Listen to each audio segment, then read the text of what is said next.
Nation, and welcome to another month of watching some awesome movies. So, let's begin. Today is May 3rd.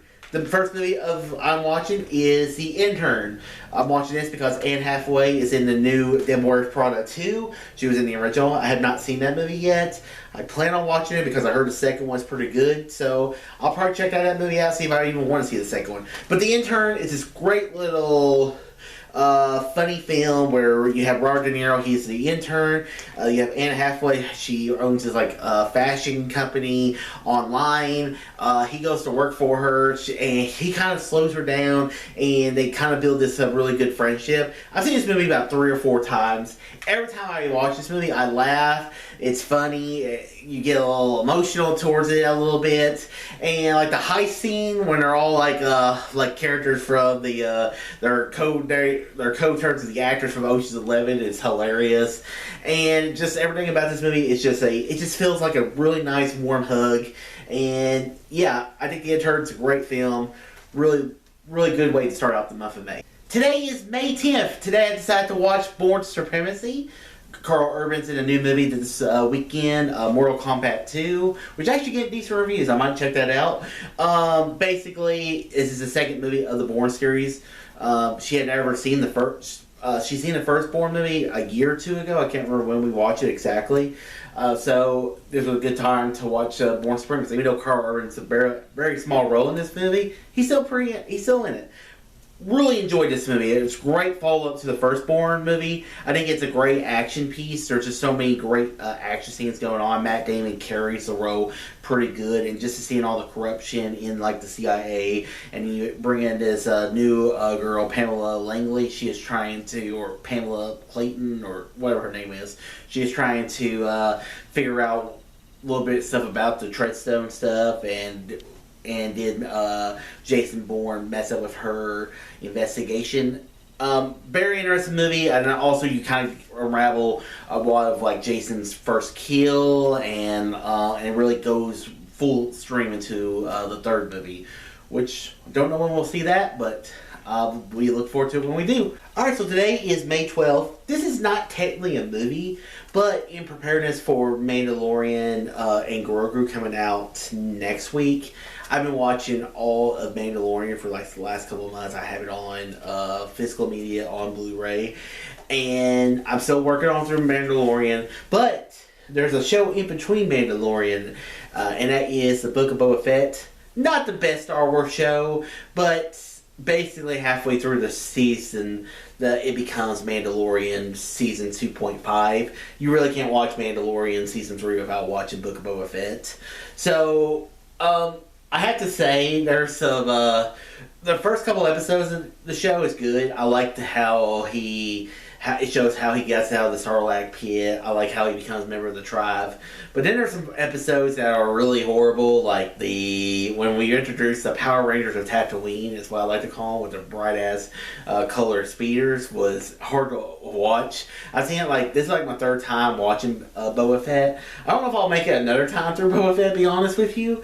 But I thought that stuff pretty bad. But then the show has some really awesome moments, like when the Mandalorian returns, how he gets the Naboo starfighter, Grogu returning back, the Luke Skywalker train, the parallels to Empire Strikes Back. So there's all kinds of good stuff in this show. There's also some bad stuff in the show. I don't think it's the worst Star Wars show ever made, but it's not the best show. But yeah, it was definitely worth watching for Mandalorian and Grogu coming out next week. And I should have Mandalorian Season 3 before I see Mandalorian Grogu. Alright, so today is May 15th. Today I decided to watch Surrogates. The new movie, I think it's called In the Gray, with Rosamund Pike is in it. So I decided to recheck out Surrogates. I have not seen this movie since probably 2011. And it's crazy how you watch sci-fi movies and how relevant they are to today. Even though we don't have avatar surrogate bodies that we can go into, we are definitely getting towards that, and the complete reliance on technology can be kind of scary. So I think sci-fi movies like Surrogates is a perfect example to... These are just fun films to watch, these are also warnings. But Surrogates, basically, Bruce Willis, he's a cop. He has this surrogate body. He loses the surrogate body. He's trying to find this weapon that can kill surrogates and the people who are using it. And a lot of sci-fi-ness goes around. And then like I said, I found this movie very interesting when I first originally watched it. I don't think it has the best scores, but it's also great to see Bruce Willis in a movie because, it's very sad what's going on with Bruce Willis in his life. So, I mean, he'll never make another movie again. But I always, when I see a Bruce Willis movie like this, Pulp Fiction, or Die Hard, I will always smile because he brought us a lot of great films throughout his career. So yeah, Surrogates, definitely a fun rewatch. And yeah, today is May 17th. Today I decided to watch In the Watch, Jake Gyllenhaal movie in theme of In the Gray, I believe is what the movie was. Same thing I watched last time with Rosamund Pike. Jake Gyllenhaal's in that movie as well. In a Watch is one of my favorite Jake Gyllenhaal films. It's basically a found footage movie about Jake Gyllenhaal. He's a cop along with Michael Pena. They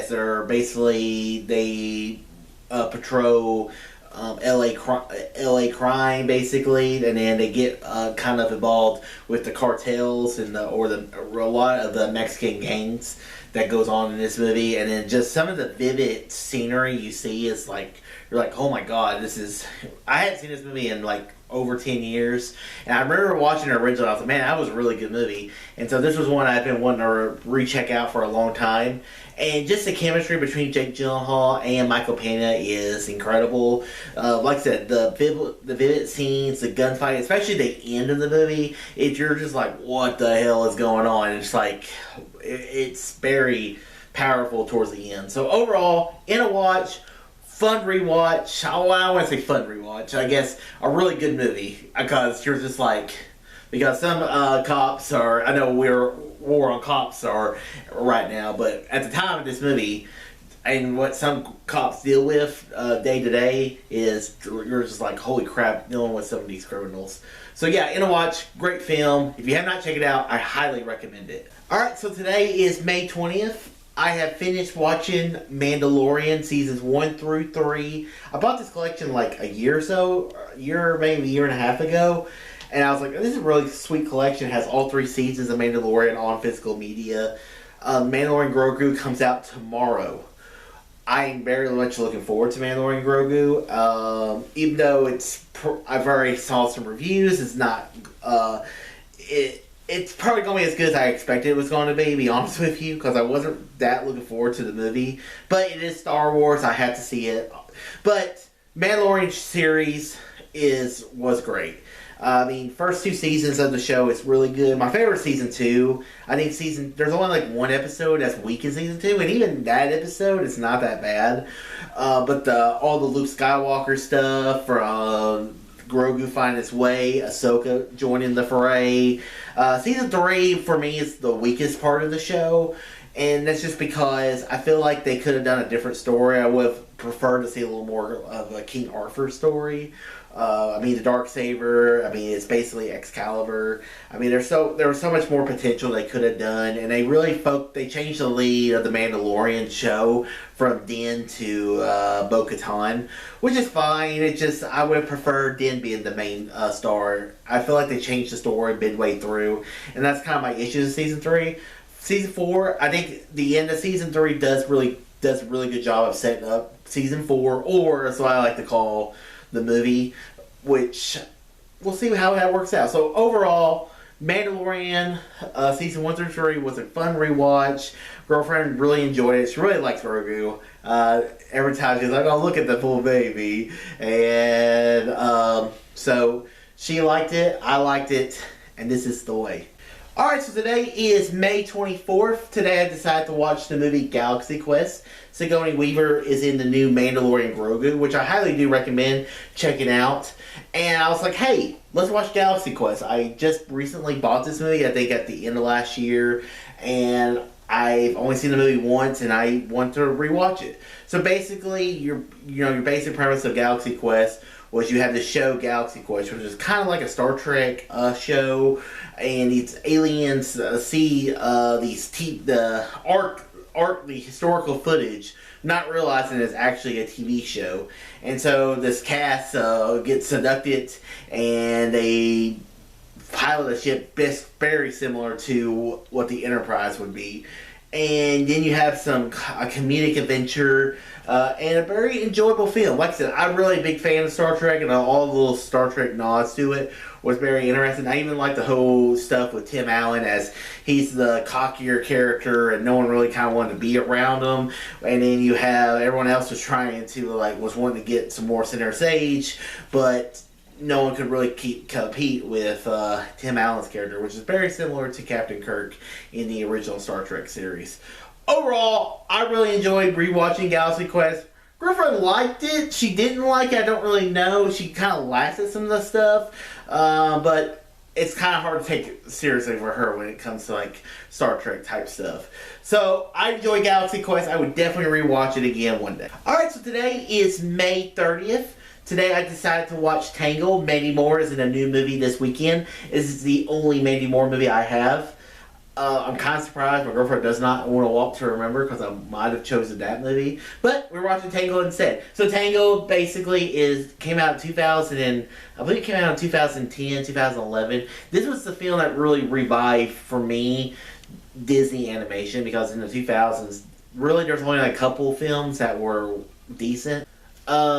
This is kind of and also this is also one of their really first big computer animation films. I mean, I know they had Chicken Little, but Chicken Little's awful. But this one is just, it kind of goes back to form. It's just your classic Disney princess story. You have Rapunzel, she has his long hair. You have Flynn Rider, he's this roguish prince character. You have an evil mother, evil female type character. They go on this adventure. They figure out these two like each other. And there's all kinds of really cool animal sidekicks. And also there's some great musical numbers. This was such a fun movie to go back and rewatch. I only seen Tangled the one time, and I think I saw it years after it originally came out, and I enjoyed the heck out of this film. I mean, I think I forget what the guy's name is. The one who plays Flynn Rider, the voice is just perfect. I think and also Maximus is pretty funny, the horse character. Overall, Tangled was a fun rewatch. Really enjoyed watching it. And guys, that concludes the movies of May. This is probably my longest rewatch ever, just because I added the TV shows of Mandalorian and Book of Boba Fett. It was a fun month. Love rewatching films, and can't wait to start again next week when June hit. So guys, what was your favorite movie that I watched this month? Whatever it is, comment below. Let me know. If I'm thinking about it, I don't even know what my favorite movie of the month was, because I think I enjoyed most of them. So whatever it is, comment below, let me know. Guys, so it does about subscribe some more and tell your friends about Easy Nation. All too easy.